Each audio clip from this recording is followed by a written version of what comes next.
سب سے پہلے نبی جنہوں نے اللہ کے نام پر تلوار اٹھائی وہ تھے حضرت یوشع علیہ السلام، موسیٰ علیہ السلام کی جگہ جو نائب بنے، اور ان کا جو قتال تھا، جہاد تھا، وہ دین کے لیے، دین کو پھیلانے کے لیے نہیں بلکہ اپنا ملک آزاد کروانے کے لیے تھا۔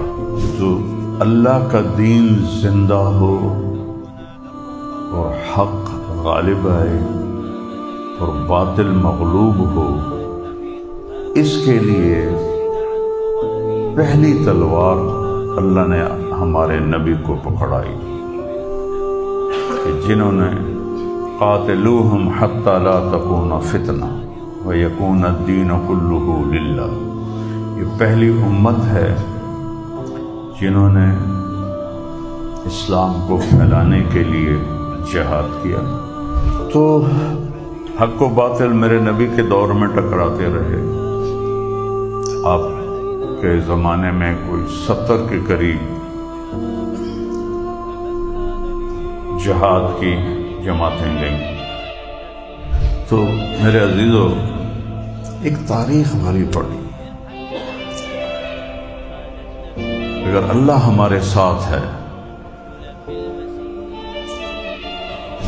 تو ساری دنیا آ جائے کچھ نہیں بگاڑ سکتا۔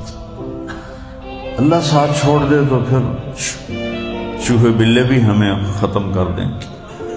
اور اللہ کو لینے کے لیے ہے مسجدوں کی دوڑ لگاؤ، اللہ کے سامنے جھکو، میں بھی توبہ کروں، آپ بھی توبہ کریں، جھوٹ سے، فحاشی سے، بدماشی سے، ہر کبیرہ گناہ سے، پھر اللہ تعالیٰ کی مدد آتی ہے۔ جب آتی ہے تو پھر نظام سارا تبدیل ہو جاتا ہے۔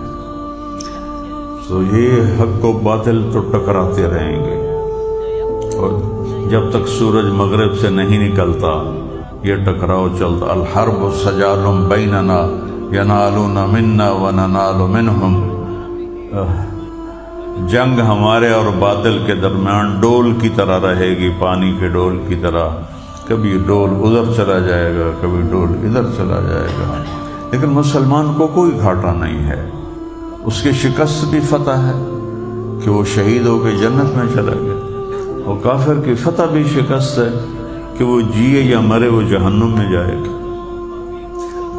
تو ساری قوم سے درخواست ہے کہ نماز کا اہتمام کرے، دعاؤں کا اہتمام کریں، اور کبیرہ گناہوں سے توبہ کریں، اور اپنے اللہ کے سامنے نفل پڑھ کر دعا کریں اپنے ملک کے لیے، اپنی قوم کے لیے، اسلام کے لیے، کہ اللہ تعالیٰ ہمیں ان مکار دشمنوں کے شر سے اللہ ہماری حفاظت فرمائے، اور اللہ افواج پاکستان اگر دوبارہ ٹکر ہوتی ہے تو اللہ تعالیٰ کامیابی نصیب فرمائے۔